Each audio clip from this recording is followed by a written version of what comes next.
நபியை பொறுத்தவரையில அழகான ஒரு மாமனாராம் இருந்திருக்கிறார்கள், அழகான ஒரு மருமகனாம் இருந்திருக்கிறார்கள். எங்களுக்கு தெரிந்த 4 ஹலீஃபாக்கள், 4 ஹலீஃபாக்களில் 2 ஹலீஃபாவுக்கு நபி அவர்கள் மருமகன், இன்னும் 2 ஹலீஃபாவுக்கு நபி அவர்கள் மாமனார்.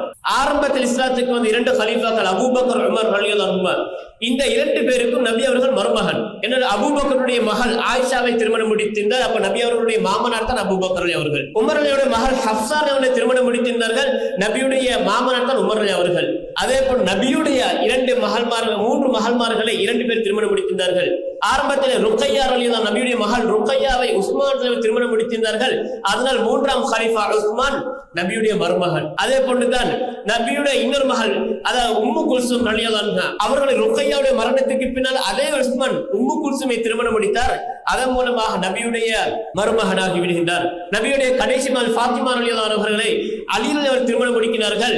அவர்களும் வந்து நபியுடைய மருமகனாக இருக்கிறார்கள். 4 ஹலீஃபாக்களில் 2 பேர் நபியுடைய மாமனாராகவும் 2 பேர் நபியுடைய மருமக்களாக இருக்கிறார்கள். நபி அவர்கள் நல்ல ஒரு அழகான ஒரு மாமனாராகவும் அழகான மருமகனாக வாழ்ந்து காட்டியிருக்கிறார்கள். இவர்கள் எல்லாம் ஆரம்பத்தில் இஸ்லாத்துக்கு வந்தவர்கள். இன்னும் கொஞ்சம் தூரம் சென்று சொன்னால் இஸ்லாத்துடைய எதிரிகளாக இருந்தவர்கள் கூட நபி அவர்களுக்கு மாமனாராக மருமகனாக இருந்திருக்கிறார்கள். நபியுடைய மனைவிமார்கள் ஒருவர் தான் உம்மு ஹபீபா ரலியல்லாஹு அன்ஹா. யார் இந்த உம்மு ஹபீபா?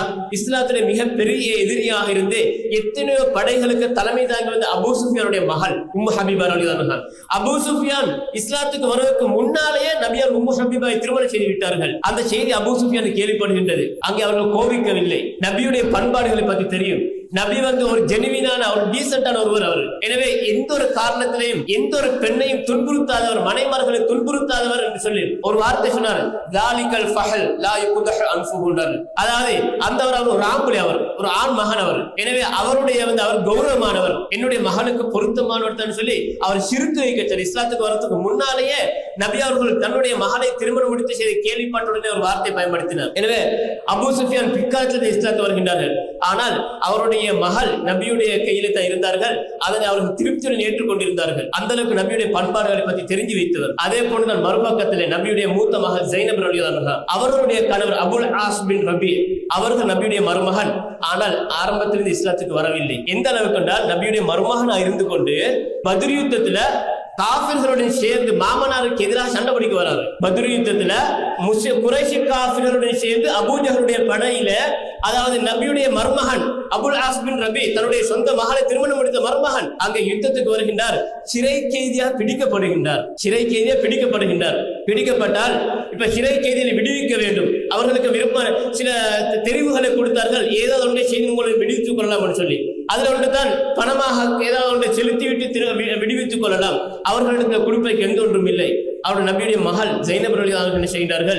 அவருடைய மாலை, கழுத்தில் இருந்த மாலையை கழுத்தை கொடுத்து அனுப்புகின்றார்கள். இதனை அடகு வைத்து ஈடு வச்சுக்கொண்டு இதை எடுத்துக்கொண்டு கணவனை விடுவீங்க சொல்லி. அந்த மாலையை கண்டுடன் நபி அவர்களுக்கு அப்படி மனசு மாறிட்டு, அந்த மாலை யாருன்னு சொன்னால் தன்னுடைய நபியுடைய இரக்கமான மனைவி ஹதீஜா ரலியல்லாஹு அன்ஹா அவர்கள் தன்னுடைய மகளுடைய திருமணத்தில் நேரத்தில் போட்ட மாலை அது. அதை கண்டுடன் அவங்களுக்கு கொஞ்சம் மனசு இதாக வைட்டு, அப்ப நபி அவர்கள் சஹாபா கிட்ட கேட்டார்கள், ஒரு மாமனாராக, நபியாக அல்ல மார்க்கமல்ல, ஒரு மாமனாரா கேட்டார்கள், இந்த மாலை வந்து எனக்கு தேவையான ஒன்று, நீங்க இவர் விரும்பினு சொன்னால் நீங்க அவர் சும்மா எந்த ஒன்றும் எடுக்காம அவர் விடுதலை சேர்த்து ரெடி என்றால் நீங்க ரெடியாக சொல்லி சஹாபாக்கள் உடனே ஏற்றுக்கொண்டார்கள். நாங்க அவர் எந்த ஒன்றும் விடுவிச்சிருவோம் சொல்லி மாலை திருப்பி கொடுத்தார்கள். ஒரு அழகான ஒரு மாமனாராக நபி அவர்கள் அந்த காஃபிரா முஷ்ரிகா இருந்த அபுல் ஆசுடன் இருந்தார்கள். அதே அபுல் ஆஸ் அப்பொழுது கூட இஸ்லாத்துக்கு வரவில்லை. நபி அவர்கள் நிபந்தனைப்பட்ட அந்த நேரத்தில் வந்து, நான் உங்களுக்கு ஒரு நிபந்தனையுடன் தான் நீ விடுவிப்பேன். என்னுடைய மகளை நீங்கள் மதீனாவுக்கு ஹிஜ்ரத் அனுப்பிவிட வேண்டும். நீங்க முஷ்ரிகா இருக்கிறீர்கள், என்னுடைய மகள் முஸ்லிமா இருக்கிறார். என்னுடைய மகளை நீங்கள் மதீனாவுக்கு ஹிஜ்ரத் அனுப்பிவிட ஒரு நிபந்தனையுடன் அவர்களை விடுவித்தார்கள்.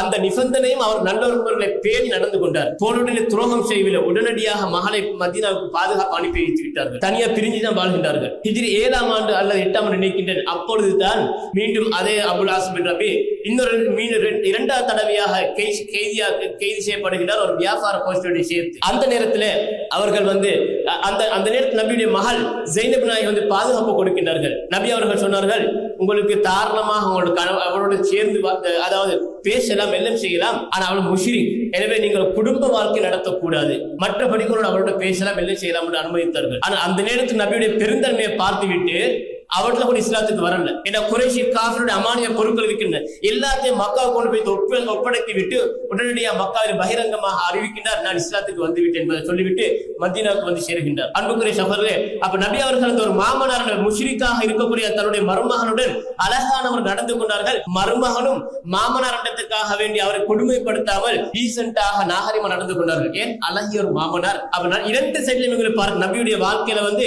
மருமகனாம் அழகா இருந்திருக்கிறார்கள், மாமனாராம் இருந்திருக்கிறார்கள். எல்லா விஷயத்தையும் எங்களுக்கு முன்மாதிரி இருக்கக்கூடிய நபி அவர்கள் இந்த விஷயத்தையும் எங்களுக்கு முன்மாதிரி இருக்கிறார்கள்.